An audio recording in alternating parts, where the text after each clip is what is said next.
കൊലയും പണ്ടത്തെ സിനിമ നമ്മുടെ സൊസൈറ്റിയെ ഇൻഫ്ലുവൻസ് ചെയ്യുന്നുണ്ടോ എന്ന് ചോദിച്ചാൽ നിങ്ങൾ എന്ത് പറയും? ഞാൻ ഈ വീഡിയോ പോസ്റ്റ് ചെയ്യാൻ കാരണം നമ്മുടെ കേരളത്തിൽ റീസെൻ്റ്ലി നടന്നൊരു മർഡർ കേസ് കാരണമാണ്. സിനിമ നമ്മുടെ സൊസൈറ്റിയെ ഇൻഫ്ലുവൻസ് ചെയ്യുന്നുണ്ട് എന്ന് തന്നെ പറയും. ഇനി ഇല്ല എന്ന് പറയുന്നവരാണ് നിങ്ങളെങ്കിൽ, തട്ടത്തിന്മറയത്തിന് ശേഷം തട്ടമിട്ട പെൺകുട്ടികളുടെ പിറകെ പോയവരുടെയും, നീലാകാശം പച്ചകളർ ചുവന്ന ഭൂമി കണ്ടിട്ട് ബുള്ളറ്റിൽ മണാലി പോയവരുടെയും, അയ്യപ്പനും കോശിയും കണ്ട് JCB കൊണ്ട് ശത്രുവിൻ്റെ കട പൊളിച്ചവൻ്റെയും, എന്തിന് പ്രേമം കണ്ട് ബ്ലാക്ക് ഷർട്ടും വെള്ളം മുണ്ടും കൊടുത്ത് സ്കൂളിൽ പോയ എൻ്റെയും നാട്ടിലാണ് നിങ്ങൾ ജീവിക്കുന്നത്.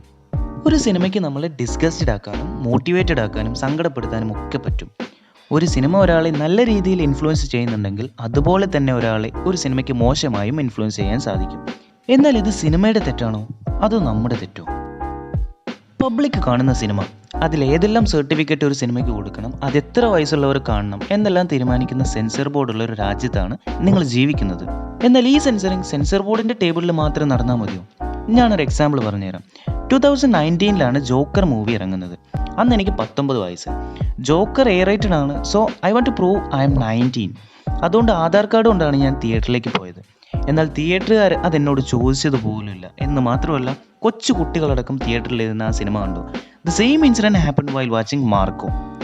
ഇനി ഈ പടങ്ങളൊക്കെ OTT ഇറങ്ങി നമ്മുടെ സ്വീകരണ മുറികളിൽ വരുമ്പോൾ നമ്മൾ എന്തെങ്കിലും റെസ്ട്രിക്ഷൻസ് വെക്കാറുണ്ടോ?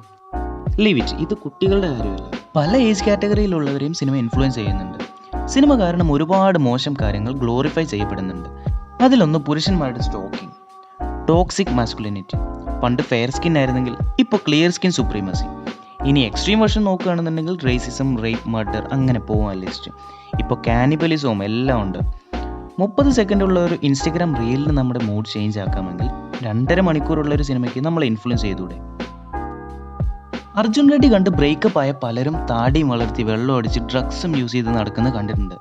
അർജുൻ റെഡ്ഡി യൂണിവേഴ്സിറ്റി ടോപ്പറും ലക്ഷങ്ങൾ സാലറി ഉള്ള ഒരു ഡോക്ടറുമാണ്. അയാളുടെ അച്ഛനൊരു ബില്യണയറാണ്. ഇവൻ ഡ്യൂട്ടി ടൈമിൽ ഡ്രഗ്സ് അടിച്ച് 5 വർഷം ബാൻ വാങ്ങുന്നത് നമ്മുടെ ഓഡിയൻസ് അഡ്മയർ ചെയ്യുന്നുണ്ടെങ്കിൽ തെറ്റ് സിനിമയുടേതല്ല, നമ്മുടേത് തന്നെയാണ്. ഇനി ബില്യണയർ ആയാൽ ഡ്രഗ്സ് അടിക്കാമെന്നല്ല ഞാൻ പറഞ്ഞു വരുന്നത്.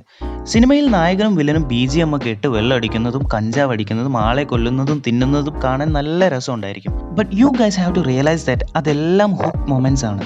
ഓഡിയൻസിനെ അട്രാക്റ്റ് ചെയ്യിക്കാനും പിടിച്ചിരുത്താനുമുള്ള ഹുക്ക് എലമെൻറ്റ്സ്. വലിയ ഒരു ഓർഗനൈസേഷൻ്റെ ടേൺ ഓവർ എന്ന് പറയുന്നത് ഓരോ ആളുകളുടെയും സമയവും അറ്റൻഷനുമാണ്. ഇൻഫാക്ട് സിനിമയും നിങ്ങളിപ്പോൾ കണ്ടുകൊണ്ടിരിക്കുന്ന എൻ്റെ വീഡിയോയും അത് തന്നെയാണ് എയിം ചെയ്യുന്നത്. ഇനി ഇതിന് സിനിമ കാണുന്നതിൽ നിർത്തലാണോ ഒരു സൊല്യൂഷൻ? അല്ല.